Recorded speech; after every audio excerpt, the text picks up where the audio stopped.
예, 50강 합병 분할 특례 강의 해볼까요? 우리 시험이 다가오면 학생들이 꼭 필수로 제껴야 하는 챕터 중에 하나로 이 합병과 분할을 영순위로 꼽고 있는데요. 합병 분할이 1차 토픽에서 그렇게 어렵지 않게 나온다면 당연히 풀 수 있는 수준으로 나오니까 제가 지금부터 한 20분에서 30분 동안 강의하는 내용만 잘 숙지하시면 기본적으로 아주 어렵지 않은 계산 문제는 풀릴 수밖에 없으니까 잘 한번 따라와 보세요. 제가 그리고 공부할 때 합병 분할이 워낙 어려워가지고 이걸 연구를 많이 해서 다른 사람보다 합병 분할을 가장 쉽게 가르칠 수 있거든요. 자, 이게 합병 P고요. 이게 P합병 S예요. 아시겠지만 얘가 끝까지 살아남을 회사입니다. 얘는 센 놈, 얘는 좀 약한 놈. 어느 날 내가 얘를 먹고 싶습니다. 근데 회계학에서는 먹는다는 표현보다는 자산부채를 승계한다고 하죠. 자산부채를 승계하고 대가로 우리나라에서는 현금을 주기보다는 주식을 주죠. 예전에 합병을 공부하는데 여기서부터 저는 멘붕이 왔어요. 선생님 언제는 P가 S를 먹는다면서요. 근데 어떻게 사라진 회사한테 어떻게 대가를 줍니까? 이런 거 궁금하지 않아요? 난 여기서부터 짜증이 나가지고 그 뒤에부터는 안 들리더라고요. 예전에 공부할 때. 아시겠지만 이 회사의 주인은 S가 아니라 주주입니다. 주주예요. 그러면 S는 나한테서 대가를 받아가자마자 그걸 지가 갖는 게 아니라 당연히 누구한테 주겠어요? 그대로 이렇게 줘요. 이렇게 준다고요. 자, 지금 제가 344페이지 그림하고 똑같이 그리고 있으니까요. 그래서 이 주식을 받으면 그대로 이렇게 줍니다. 그럼 얘가 이제 피합병법인의 과거 주주인 갑을 부르겠죠. 저기 갑님들 제 얘기 좀 들어보세요. 왜? 저 이번에 피한테 먹힙니다. 잘 좀 하지 그랬냐. 왜 먹히냐. 제가 그래서 당신들한테 예전 주식을 반납을 받을 테니까 예전에 아마 70원에 사가지고 지금도 얘네들은 70원에 샀고 장부가도 70원인가 본데 이걸 반납하래요. 그래서 내가 왜? 찢어버리게요. 참 재수없죠. 잘 좀 하지. 이게 바로 TV나 뉴스에 나오는 주식을 잘못 투자하면 휴지 조각이 된다는 소린가 보구나. 이 사람들이 막 울고 있죠. 야, 내 70원은 날아가냐? 휴지 조각 되냐? 그러니까 얘가 뭐래냐면 아니요, 주주님. 제가 P한테 받아놓은 주식이 있으니까 이 P의 새로운 주식을 드릴게요 라고 해서 자, 결론적으로 이게 합병이 처음이자 마지막이에요. 아주 간단하잖아요. P가 S를 자산부채를 승계해요. 세상에 공짜는 없으니까 주식을 줍니다. 물론 현금을 줄 수도 있는데 우리나라에서는 대부분 합병은 주식으로 발행을 하거든요. 대가를. 주식을 주면 얘는 그 주식을 가지고 있을 수가 없잖아요. 이제 이 S가 P한테 먹히니까. 그럼 얘가 이제 주주들을 다 소집을 해가지고 예전에 샀던 주식을 주세요. 찢어버리게라고 해서 찢어버리고 그 대가로 요거 받은 걸 그대로 주는 게 바로 합병의 처음이자 마지막입니다. 이해하셨죠? 이 합병 때문에 크게 세 가지 경제 주체의 과세 문제가 생기는데 첫 번째가 2점에 나올 피합병법인의 양도손익입니다. 두 번째가 3점에 나올 피합병법인 주주의 의제비당이고요. 그 다음에 세 번째가 4점에 나올 합병법인의 합병 매수 차손익 이 세 가지의 과세 문제가 걸리죠. 자, 우리 저 끝에 있는 박스부터 페이지 344페이지로 한번 설명을 드려볼게요. 344페이지 2점에 피합병법인의 양도손익의 과세인데 우리 어렵게 생각하지 마시고 말 그대로 양도손익이라고요. 무슨 말씀인지 모르겠어요? S는 뭐 팔았어요? S는 뭐 팔았냐고요? 자기 몸뚱아리 팔았잖아요. 자기 몸뚱아리 팔고 대가로 뭐 받았죠? 현금이나 주식을 받았는데 이 사례에서는 주식을 받았죠. 자, 자기 몸뚱아리 100원짜리예요? 300원짜리예요? 여기 있네 그림. 옆 페이지에 그림 있어요. 합병전 S는 자산이 500원이고 부채가 400원이어서 보다시피 북밸류, 장부가액은 100원이었다고요. 근데 좀 무식하게 언제까지 장부가액 소리 하려고요. 이 타령은 그만하시고 뭔가 물건을 사고 팔 때는 장부가로 사고 팔아요? 시가로 사고 팔아요? 우리 시가로 사고 팔지 않습니까? 이게 만약에 토지 건물 등 같은 거라면 시가가 지금 700원이래요. 또 옛날에 공부할 때 짜증났던 게 선생님 왜 부채는 시가를 안 씁니까? 이거는 회계학의 대전제인데요. 부채는 장부가랑 시가가 같아요. 내가 지금 국민은행 차입금이 100억 있는데 1년 후에 이게 막 시가로 120억이 되면 120억은 상환합니까? 그런 거 없죠. 그래서 부채는 장부가랑 시가가 같다고요. 결론적으로 이 회사는 장부가는 100원짜리지만 시가가 300원짜리여서 나중에 팔 때는 300원에 팔릴 거예요. 그리고 대가로 얼마 받아왔어요? 액면이 중요해요. 시가가 중요해요. 당연히 시가로 270원 받아왔으니까. 자, 빨리 저 2점 박스를 보시면 합병대가에서 순자산의 장부가액을 빼니까 270원 받고 자기 거 100원짜리 판 거나 마찬가지죠. 물론 300원짜리 회사를 팔았지만 손익을 구할 때는 270원 받고 100원짜리 회사 판 거니까 270 빼기 100이 돼서 얘는 망하는 날 끝나는 날까지 270 빼기 100을 해가지고 170원을 자기 마치 몸뚱아리 판 것처럼 양도손익으로 과세가 되죠. 어려워요? 안 어렵죠? 자, 근데 우리나라는 겉멋쟁이여서요. 이거 기업 구조조정이라고 하는데 기업 구조조정을 예전부터 아주 우대해주는 편입니다.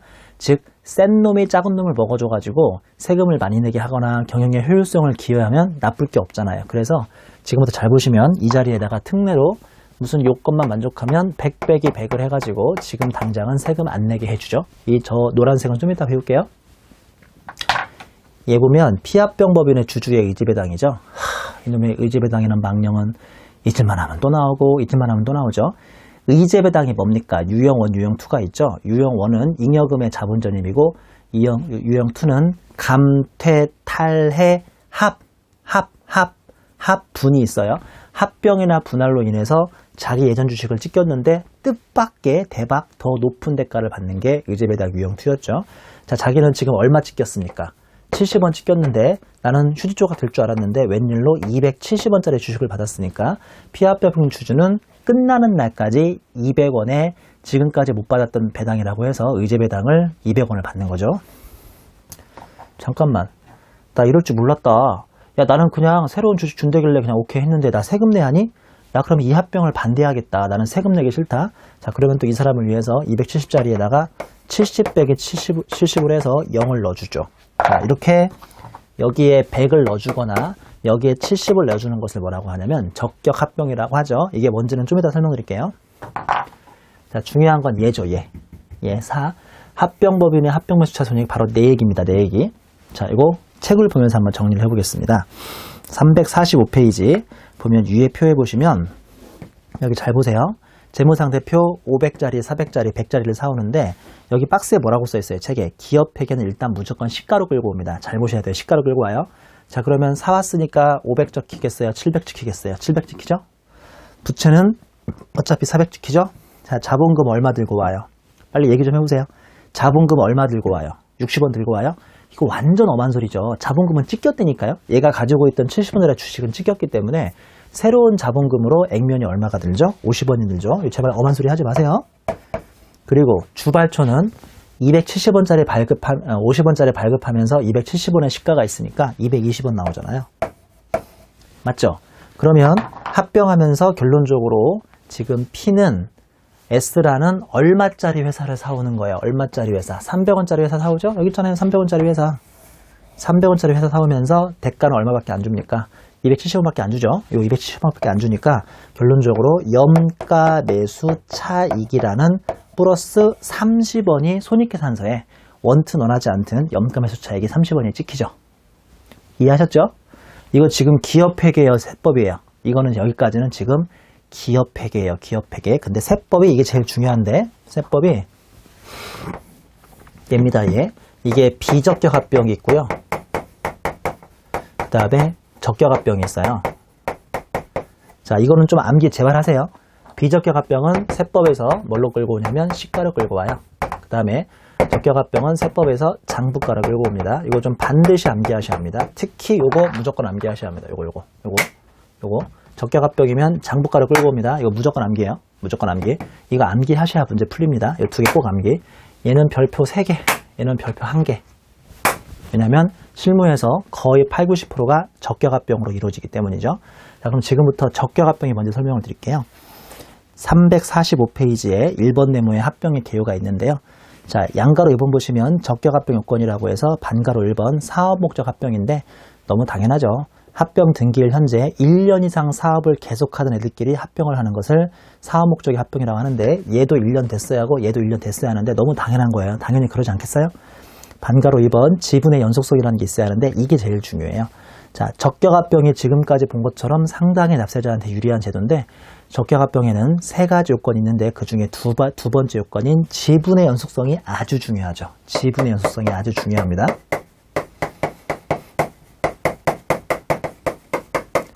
이게 또 제일 중요한 단어입니다. 지분의 연속성. 또 하나만 여기 빌려줘라. 여기 있다. 지분의 연속성이 아주 중요해요. 지분의 연속성은 무슨 말이냐면 자 보세요. 얘 입장에서 자기가 과거 주식을 돈 받고 찍겼습니까? 또 다른 주식 받고 찍겼습니까? 또 다른 새로운 주식 받고 찍겼죠. 이런 얘기 들어봤어요? 세상에서 가장 깔끔한 거래는 현금 거래입니다. 내가 이 펜을 1,000원짜리를 팔고요. 현금으로 딱 1,000원을 받아버리면 이건 분명히 완벽히 거래가 성사된 거예요. 현금 거래보다 세상에서 깔끔한 거래는 없다고 하죠. 얘는 자기 주식을 찢기고 현금 받을 줄 알았는데 그게 아니라 웬 새로운 주식을 계속 받고 있어요. 자, 요 파란색 피합병법인 주주값은 이번에 자기 주식을 판 거예요. 자기 주식이 다른 주식으로 연속되고 있어요. 다른 주식으로 연속되고 있죠. 한마디로 값은 지금 뭔가 실현됐어요. 실현 안 됐어요. 실현 안 됐잖아요. 즉 지분의 연속성이라는 게 만족이 돼버리면 얘도 아직 현금을 주고받은 거래가 아니기 때문에 실현이 안 됐다고 보는 겁니다. 이게 한마디로 미실현이나 마찬가지이기 때문에 얘도 과세 안 되고 좀 이따 보시겠지만 얘도 장부가액이라는 걸로 해서 지금 당장은 차익이 안 나오게끔 해주는 거죠. 되게 중요한 얘기입니다. 이거 지분의 속성에 동그라미 1번 피합병법인 주주가 받은 합병대가의 80% 이상 100%일 필요는 없어요. 지금 이거는 100%인데요. 100%잖아요. 모든 대가를 주식으로만 받았으니까 80% 이상을 받으시면 이게 이제 지분의 역성이고요. 동그라미 2번 특정 지배주주에게 합병 교부주식 곱하기 특정 지배주주의 피합병법인에 대한 지분율 금액 이상의 주식을 배정하라고 되어 있네요. 3번 보시면 특정 지배주주가 합병 등기일에 속하는 사업일 도발까지 그 주식을 당연히 보유하고 있을 겁니다. 반가로 3번의 사업의 계속성도 별로 중요하진 않는데요. 이게 무슨 말이냐면 이렇게 합병을 한 다음에 올해 기말까지 P는 이제 S가 자기 회사가 그러니까 S가 별도의 회사가 아니라 자기 사업부 안에 들어와 있는 하나의 S 사업부로 전락한 거 아시죠? 이제 더 이상 얘는 회사가 아니잖아요. P가 기말까지 S 사업부를 포기하지 않고 계속 사업을 하고 있어야 한다는 게 반가로 3번인데 당연하지 않겠습니까? 사오자마자 연말에 야, 나 S 사업부 잘못 쌓았나 봐. 이거 폐지하자. 그럴 리가 없으니까 이 적격 합병 요건에서 반가로 1번하고 반가로 3번은 그냥 거의 허수라고 생각하시면 됩니다. 허수. 자, 2번 네모에 피합병법인의 양도손익 저기 있죠? 박스 2개 있죠? 박스 2개 설명 끝난 거예요. 자, 3번 네모에 피합병법인 주주의 의지배당 있죠? 요 페이지 박스하고 다음 페이지 박스 있죠? 보면 이 박스 2개 설명 끝난 거예요. 여러분들이 보세요. 시간이 많지 않으니까.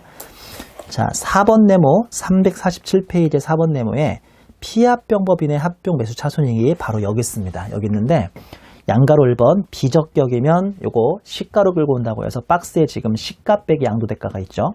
그리고 양가로 2번 적격이라고 하면 이게 장부가가 있습니다. 장부가. 이해하셨죠? 자, 다시 페이지 347페이지에 양가로 1번 비적격으로 가겠습니다. 박스 밑에 줄 1번 있죠. 합병 매수 차익을 합병 등기일부터 5년간 균등하게 나누어 입금 산입한다고 되어 있고요. 월수로 안분하라고 되어 있습니다. 뭐 무슨 말인지 잘 모르겠지만 이따 제가 사례에서 설명드릴게요. 주 2번의 합병 매수 차손은 영업권에 해당하는 경우에는 합병 등기일부터 5년간 균등하게 나누어 송금 산입해서 월수로 안분하라고 되어 있습니다. 대신에 영업권에 해당해야만 이 송금 인정이 돼요. 무조건 송금인 사람들이 더 좋아하니까 합병 매수 차손이 발생하면 가급적이면 영업권으로 인정받아서 어떻게든 5년 동안 송금 인정을 받으려고 노력하실 거란 말이죠. 그런 의미에서 꼭 표시에 영업권의 의미가 중요한데요. 세 줄 보시면 합병법인이 피합병법인의 상호나 거래관계, 그 밖의 영업상의 비밀 등에 대해서 사업상 가치가 있다고 보아서 대가를 지급한 경우에만 인정되므로 그 이외의 경우에는 송금으로 인정받지 못하니까 가급적이면 이 꼭 표시를 만족하는 영업권을 만드셔가지고 어떻게든 송금 인정을 받는 게 유리하겠죠. 자, 양가로 이번에 적격 특례인데요. 박스 밑 읽어보시면 박스부터 읽어보자. 양도받은 자산 시가에서 피합병법인의 장부가액을 빼서 이게 플러스가 나올 거거든요. 시험 문제에서. 그러면 이걸 자산 조정 개정이라고 해서 송금 산입에 마이너스 유보를 합니다. 그리고 자산을 장부가액으로 양도받은 것으로 보므로 자산 조정 개정이 발생한다고 되어 있죠. 자, 우리 뒤에 바로 사례 하나 풀어보고 우리 바로 뒤에 있는 문제로 넘어가겠습니다. 348페이지에 예를 보시면 P와 S의 합병이 기초자료와 같고 요거 기초자료와 같고 케이스 1은 비적격인 경우, 케이스 2는 적격인 경우에 각각의 세무 조정하라고 되어 있습니다. 요 앞에는 그렇게 어렵지 않고요. 이제 요것만 잘 정리하시면 돼요. 두 개 케이스로 나눠가지고 보니까 가운데 세로는 케이스 1은 비적격이죠. 그 다음에 오른쪽 세로는 케이스 2는 적격입니다. 자, 기업회계부터 볼게요. 기업회계 케이스 1하고 케이스 2 두 가지의 기업회계의 차이점을 한번 분석해 보세요. 차이가 있어요, 없어요? 없죠?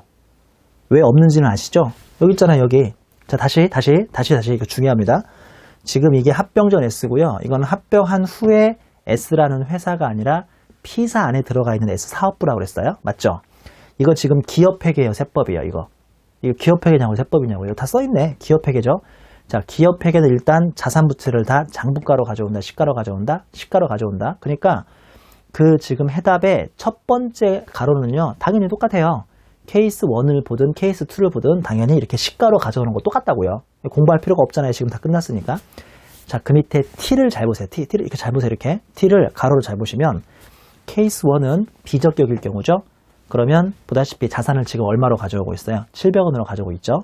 그 다음에 오른쪽 세로 보시면 케이스 2는 적격합병이래요. 그러니까 자산을 얼마로 가져옵니까? 500원으로 가져오죠. 뭐 무슨 말인지 대충 아시겠죠? 이거 제가 외우라고 그랬잖아요. 자, 가운데 세로 봅니다. 자산 700으로 가져오고 부채 400 가져오고 자본금 50에 주발초 220에 염가매수 차익 30입니다. 지금 가운데 세로 보고 있죠? 이렇게 비적격합병이면 기업회계하고 세법이 같아요, 달라요? 당연히 같죠. 왜 당연히 같은지 아시겠죠? 기업회계는 언제나 시가로 가져오고요. 세법도 적격이면 시가로 가져오라고 했으니 두 개는 같을 수밖에 없잖아요. 그러면 두 개의 회계 처리가 exactly same, 똑같으니까 원래 세무조정 합니까, 안 합니까? 안 해야죠.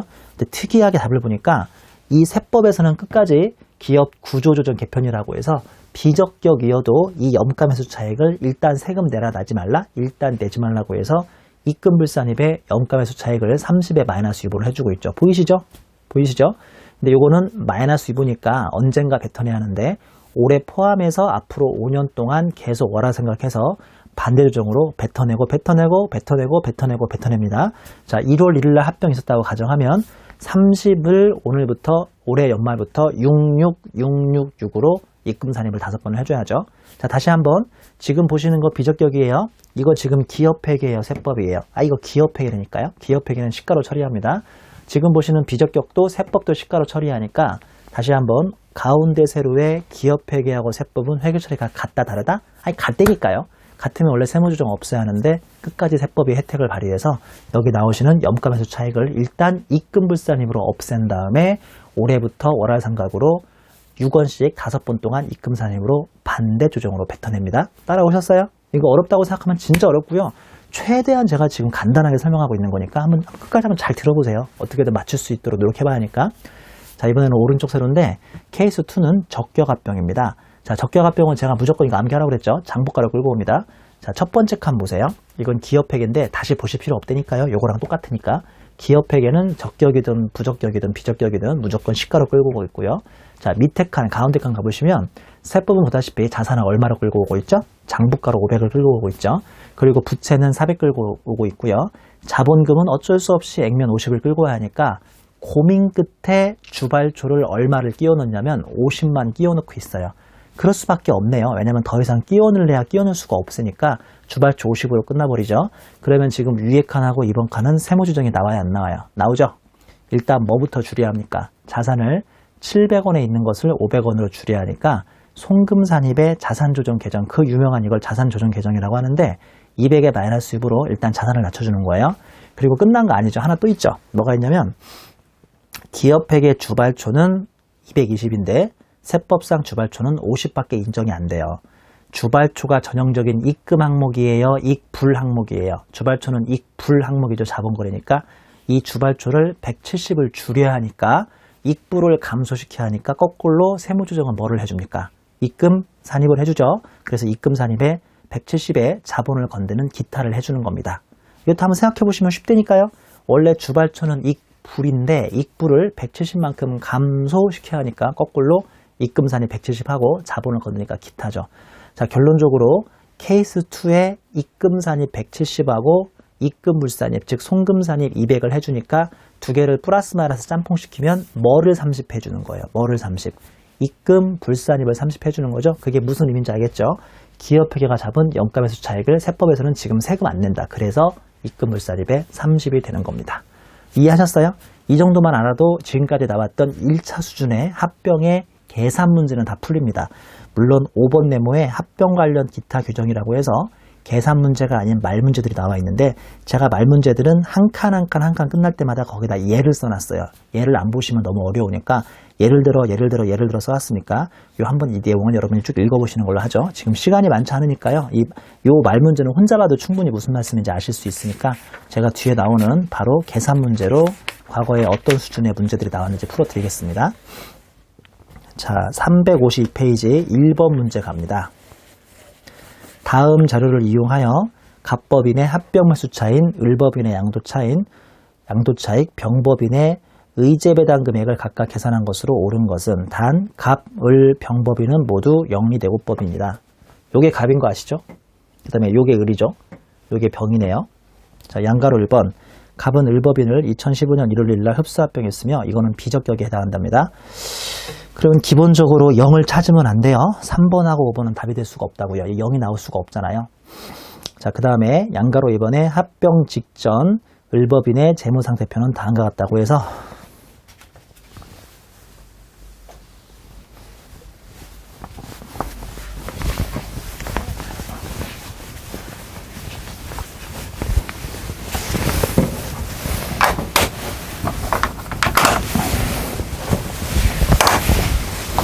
보다시피 장부가액이 얼마인가요? 장부가액이 자산이 10만원이요. 부채가 7만원이니까 7만원이고요. 시가는 12만원에서 3만원 빼니까 이거는 9만원이죠. 그 다음에 양가로 3번. 갑법인은 을법인의 주주인 병에게 합병대가로 갑법인 주식 100주, 액면은 500인데 시가는 800이래요. 그러니까 한마디로 8만원어치 준 거예요. 그리고 나서 다음과 같이 회계 처리했다. 자산 12만원으로 끌고 오고 부채 3만원 끌고 오고 자본금은 액면이니까 5만원 발행되고 그 다음에 주식 발행 초과금 3만원 발행됐고요. 이게 뭐지? 미지급법인세? 보니까 을법인의 합병에 따른 양도차익에 대해서 법인세를 갑법인이 또 대신 내줬다고 하네요. 그러니까 이만큼 더 대가를 2,500을 더 준 거예요. 그래서 미지급법인세가 꽂히면서 염가매수 차익이 7,500만원이 더 들어옵니다. 7,500원이. 그리고 양가로 4번 보니까 병법인은 두 법인의 합병 전에 을법인의 주식을 100%를 가지고 있었고요. 이거 예전에 합병 직전 주식의 장부가액, 예전에 그러니까 일종의 취득가액인데요. 취득가액이 보다시피 7만원으로 되어 있습니다. 자, 그러면 여기 보시면요. 예전에 얼마에 산 주식을 찍깁니까? 얼마에 산 주식? 7만원에 산 주식을 찍기죠? 그리고 대가로 얼마 받는 거예요? 대가로 주식 발행했는데 주식의 시가가 8만원이니까 한마디로 7만원 찍히면서 8만원을 받아오는 거죠. 이해하셨어요? 근데 이렇게 하면 안 되고 보다시피 우리 지금 미지급법인세라고 해서요. 우리 2,500원의 미지급법인세를 갑이 을 대신에 부담을 해줬잖아요. 그러니까 이 미지급법인세만큼 우리 그만큼 더 대가를 더 준 걸로 봐야 하기 때문에 나중에 미지급법인세도 같이 고려해 주셔야 돼요. 그럼 결론적으로 이 의제배당 같은 경우는 나중에 보시겠지만 8만원짜리 예전에 7만원짜리 사가지고 8만원에 이번에 더 대가를 받아왔으니까 만원이 일단 의제배당이 되고요. 얘 입장에서는 얼마짜리 회사 팔고 얼마를 받아온 거예요. 자기 회사 장부가액으로 7만원짜리 팔고 주식으로 8만원을 받아온 것처럼 보이지만 거기에 실은 미지급법인세까지도 갑이 대신 부담해 준 거 아닌가요? 미지급법인세를 대신 부담해 줬으니까 양도차익에 8만원만이 아니라 2,500원이 더 있는 거나 마찬가지여서 12,500원의 미지급법인세까지 부담해서 합병법인의 양도손익은 12,500원이 됩니다. 그리고 합병매수 차익은 그냥 양가로 3번에 보이는 회계처리에 나오는 7,500원 그냥 그대로 쓰면 되는 거죠. 왜냐하면 비적격 합병이니까. 그래서 정답은 1번이 되네요. 어찌 보면 간단한 문제죠. 자, 이번에는 3번 문제 풀어보겠습니다. 3번 문제. 자, 2015년 1월 1일에는 주 B는 주 B를 A는 B를 흡수합병했으며 합병 시 과세 이혼 요건을 충족하지 못했다. 이것도 결국은 비적격 합병이죠. 다음 자료를 이용해서 세무상 과세될 피합병법인의 양도손익, 피합병법인 주주에 대한 의제배당, 그리고 합병법인에 대한 염가매수, 합병매수 차익을 계산하면 얼마인가를 물어봤습니다. 보면 합병 직전 주 B의 재무상태표는 자산이 24만원, 부채가 48,000원이니까 장부가액은 19만 2천원.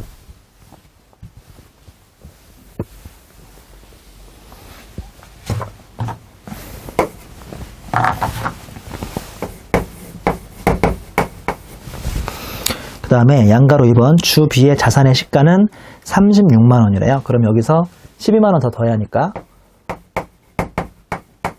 맞죠? 12만원 더 더하면 31만 2천원. 그 다음에 주 B의 주주들은 주식 전부를 액면가액으로 과거에 취득했대요. 액면가액이 취득했으면 거기 T계정에 보시다시피 재무상태표에 자본금이 12만원 있죠? 예전에 이렇게 취득했대요. 액면으로. 자, 그리고 양가로 3번. 합병 시 주 B의 부채 공정가액은 장부가액과 일치했으며 자본금은 24만 원으로 승계했다고 되어 있네요. 24만 원. 그 다음에 주 B의 주주가 교부받은 합병 신주의 시가총액은 31만 2천 원이다. 뭐야, 이거 신기하네? 얘는요, 지금 자기 회사를 19만 2천 원짜리에 팔고 31만 2천 원에 사왔으니까요. 이거 얼마 나오냐면 이거는 192 맞죠? 여기는 13 얼마야? 120이요? 120000이죠. 그래서 피합병분의 양도손익은 12만 원이고요. 피합병분 주주의 이집배당은 19만 2천 원이고 마지막으로 합병 매수 차익을 구해야 하는데 이게 되게 신기한 게 지금 교부받은 합병 신주의 시가총액도 즉 준 주식의 시가도 31만 2천 원이니까 내가 받아온 자산부채도 31만 2천 원, 준 것도 31만 2천 원이어서 이 문제는 특이하게 합병 매수 차익이 0이 나오는 문제입니다. 신기하죠? 뒤에 나오는 357페이지에 분할은 강의 안 할게요. 이 분할에 대해서는 과거에 정리하신 분들만 다시 한번 최종 정리하시면 되고요. 아직까지 분할이 익숙하지 않으신 분들은 분할을 공부하지 않으신 게 나으니까 분할도 실은 합병하고 되게 비슷하긴 한데요. 제가 기본 강의면 설명을 드리겠지만 이게 기본 강의가 아니니까 분할을 생략하도록 하겠습니다. 366페이지 16절에 법인세 절차 규정이죠. 지금부터 배우실 절차 규정에서도 뭐 문제들이 심심찮게 나오니까 끝까지 잘 정리하셔야 합니다. 빈출유형 공의를 보면 절차 규정이죠. 1번 내용의 신고와 납부, 양가로 1번 신고에 신고 기한이 각 사업연도 종료에 속하는 달의 말일부터 3개월이죠. 그러니까 그날부터 3개월이 아니라 그달의 말일부터 3개월이에요. 이내에 법인세 과세표준과 세액을 납세제 관할 세무서장에게 신고하고요. 이때 이 참 함정으로 많이 나오는 문장인데 각 사업연도에 소득금액이 없거나 결손금이 있는 법인에게도 신고 의무는 있죠. 납부만 안 할 뿐이지 신고 의무는 있습니다. 그 다음에 반가로 이번에 제출서를 보시면 필수서류라고 해서 법인세 과세표준 및 세액신고서, 기업회계 기준을 준용하여 작성한 재무상태표, 손익계산서, 이익잉여금 처분계산서 및 세무조정계산서 이런 거 제출하지 않으면 무신고라고 되어 있죠. 그 다음에 동그라미 이번에 임의적 첨부서류는 세무조정계산서의 부속서류라고 현금흐름표인데 얘네들은 뭐 미첨부 시에 불이익은 없다고 되어 있습니다. 그 다음에 양가로 이번 납부 보시면 납부기한은 과세표준 신고기한 이내 즉 3월 31일까지 납부도 같이 하는 거죠. 납세지 관한 세무서라든지 아니면 한국은행이나 또는 최신간서에 납부할 수가 있습니다. 네, 반가로 이번 분납이라고 해서요. 납부할 세액이 중간이나 포함해서 1,000만 원을 초과하는 경우는 납부기한이 경과날부터 1개월 즉 4월 말 또는 중소기업은 2개월이니까 5월 말까지 분납이 가능한데요. 우리나라의 대부분 법인은 이 요건만 맞으면 다 분납을 합니다. 세금을 빨리 내는 걸 좋아하는 사람은 없으니까. 근데 가로 내용 중요한데 가산세는 분납이 안 돼요. 가산세는 내가 잘못한 금액인데 국가가 내가 잘못한 금액까지 뭐가 이쁘다고 분납을 시켜주겠습니까? 그렇죠? 그다음에 감면분 추가납부세액도 분납이 안 되고요. 동그라미 1번 납부할 세액이 2천만 원 이하이면 1,000만 원을 초과하는 금액, 내가 이번에 납부할 세액이 1,600이면 1,000만 원 초과하는 금액인 600만 원을 5월이나 4월까지 분납하시고 오늘은 1,000만 원을 내시면 되는 거고요. 동그라미 2번 납부할 세액이 2천만 원을 초과하면 예를 들어서 3천만 원이라면 절반까지인 1,500만 원을 3월 말에 내시고 나머지 절반을 분납하면 되겠습니다. 납부할 세액의 50% 이하를 분납하라고 되어 있는데 누구든 바보가 아니면 50%를 뒤에 분납하죠. 분납은 많이 할수록 좋으니까. 반가로 3번의 물납입니다.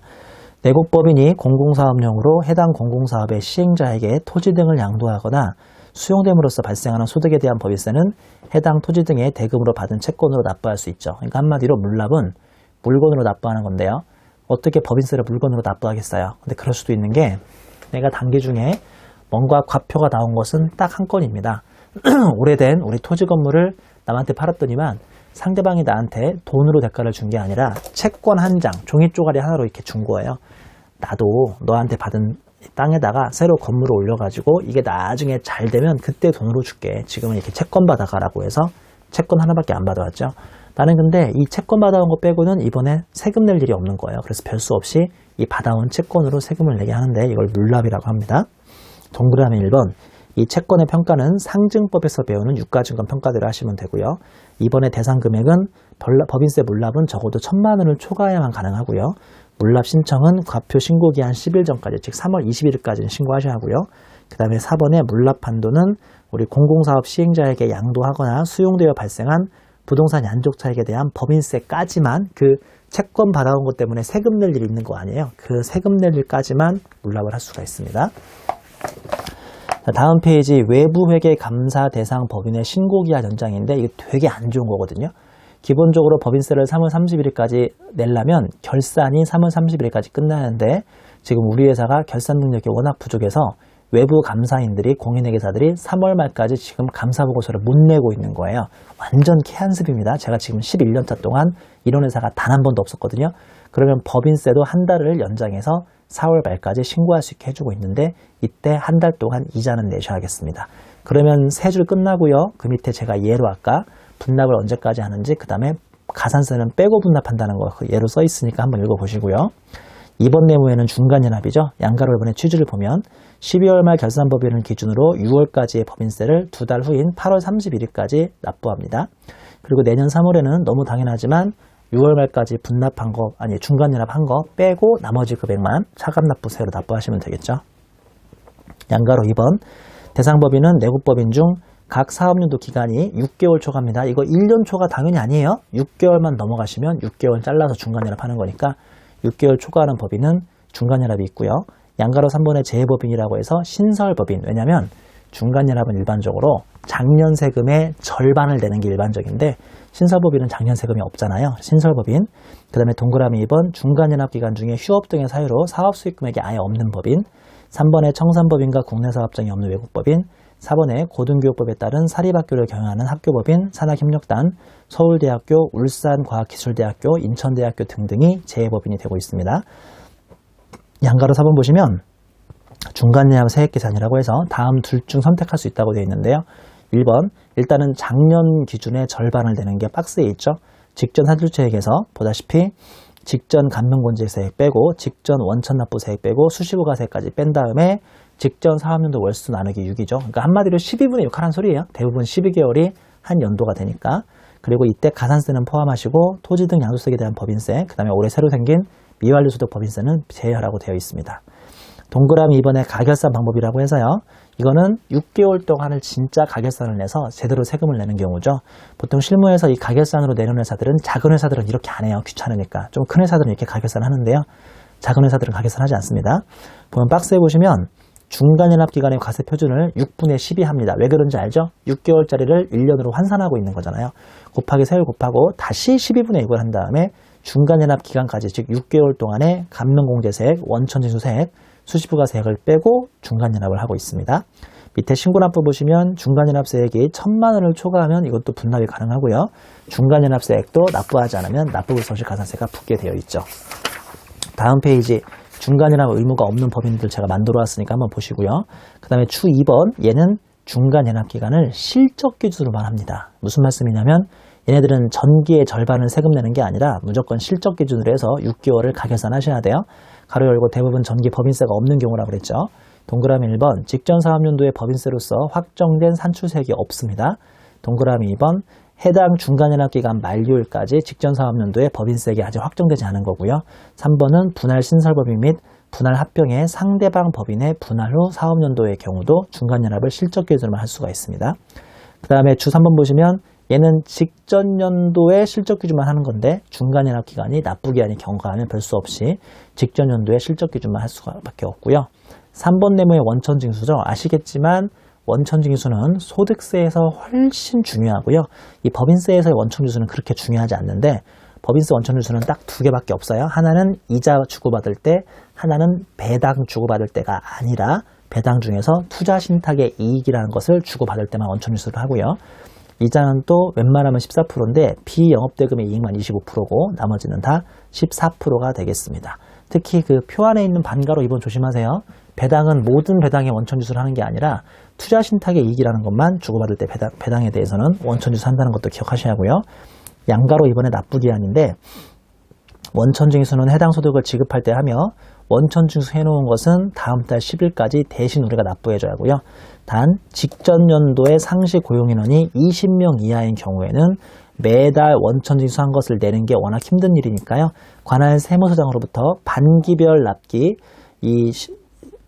납부 승인이라는 걸 받으면요. 이런 경우는 그냥 1년에 2번이니까 7월 10일하고 1월 10일 2번만 내시면 되는 아주 간단한 제도고요. 소액 부징수라고 해서 원천 징수가 1,000원도 안 되면 아예 징수하지가 않죠.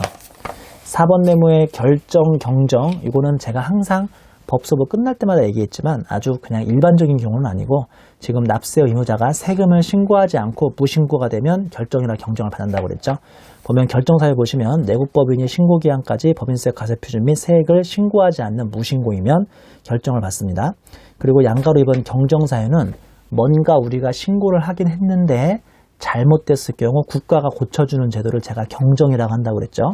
대표적인 몇 가지만 찍어드리면 결정과 달리 법인이 당초 신고를 하였으나 아래와 같은 문제가 발생할 때입니다. 첫 번째, 신고 내용에 오류나 탄로가 있을 때, 즉 잘못됐을 때. 반가로 2번 지급 명세서 매출 매입처별 세금계산서 합계표 전부 또는 일부를 제출하지 않을 때. 그리고 반가로 3번에 아래와 같은 사유인데요.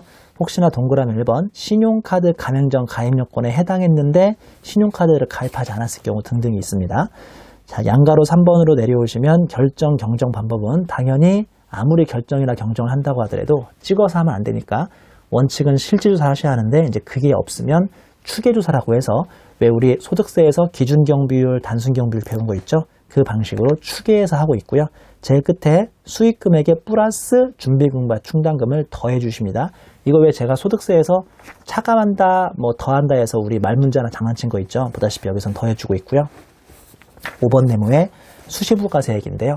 참 기분 나쁘죠? 다른 사람들은 3월 말에 한번 법인세 걷어가는데 우리 법인이 과거에 뭔가 조세범이 있었다거나 문제가 있으면 나한테 와서 시도 때도 없이 세금을 걷어가는 것을 수시부가라고 부르죠. 의의를 보시면 내국법인이 그 사업여도 중에 특정 사유로 인하여 법인세를 포탈할 우려가 있다고 인정되는 경우에도 사업여도 종료 전이라도 언제든지 수시로 법인세를 부과해가는 제도고요. 사유 정도만 기억하시면 첫 번째, 신고도 하지 않고 본점을 기산합니다. 이게 정말 무개념이네요. 두 번째, 사업부진 기타의 사유로 휴업이나 폐업 상태에 있는 경우고요.